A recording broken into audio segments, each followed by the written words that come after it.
Okay, welcome. If you're listening to this, you've probably taken my self-talk type quiz. If you haven't, you can find that at wayhomewellness.com/self-talk.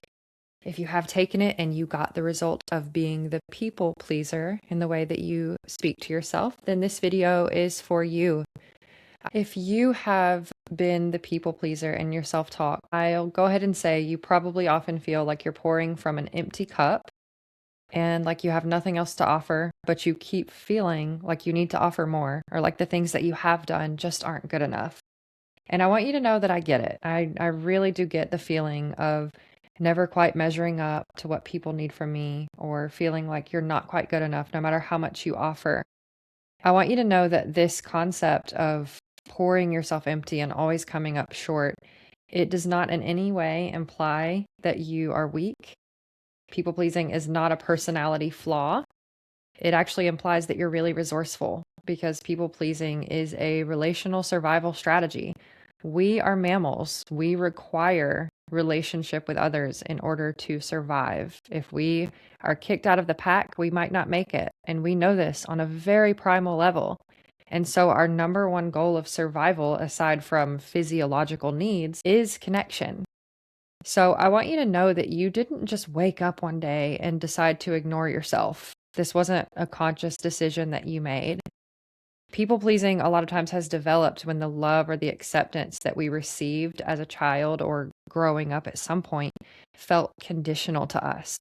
So if it wasn't freely given, or if our mistakes were met with taking that love away, that's how that feels to our childlike eyes, or if we felt like we had to perform in order to get what we needed from people.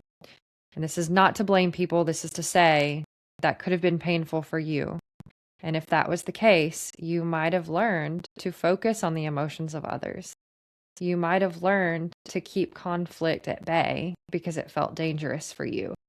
Maybe you were a little more sensitive than the other people in your household, and you learned that it wasn't okay to be that way. And so you learned to exhibit other behaviors in order to fit in, get along, be able to laugh with them. Sometimes it's reduced chaos, sometimes it's reduced emotional fallout. But if you have ever wondered, why do I know what everyone else needs, but not myself? Or why do I feel guilty if I rest or say no to someone, or when I have to set a boundary? Or even, why do I feel resentful and exhausted and bitter towards people, even though I'm being kind and I want to be a good person? Just know that these are all completely normal things that happen when you have spent that time pouring yourself out and not feeling like you're receiving in return. This carries on into adult relationships. This does not have to be just in childhood. So, I want to offer a way to reframe this. People pleasing to this degree might have actually helped you feel needed or protected you from the idea of being rejected, even if that's not what was actually happening.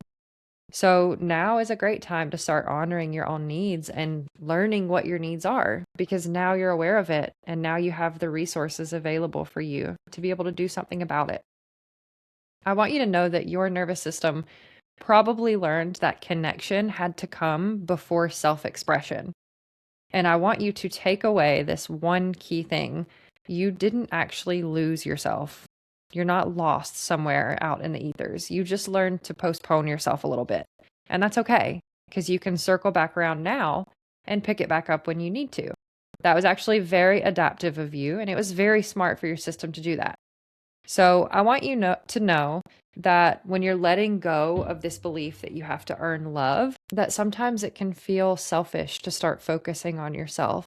And it's going to be really helpful for you to be able to talk to yourself in loving ways and remind yourself that you're here, you exist, you're worthy of love, and you already are loved. It might just be time to start showing some more of that to yourself. So, the worksheet that I have created for the archetype of the people pleaser, if you haven't downloaded your workbook already, I will link it in the description below. But the worksheet for you is not about becoming selfish or swinging to the opposite extreme and practicing being more assertive. It's not going to say you need to cut people off or start setting hard boundaries. It's actually going to be more subtle than that, but I think it's going to feel more powerful.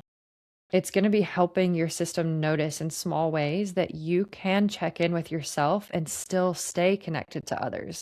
You do have the space to pause before responding, and you can feel into your own yes and no without everything falling apart and losing the ones that you love. So just know that people pleasing is not going to be removed by forcing your way through and changing the way that you've looked at everything.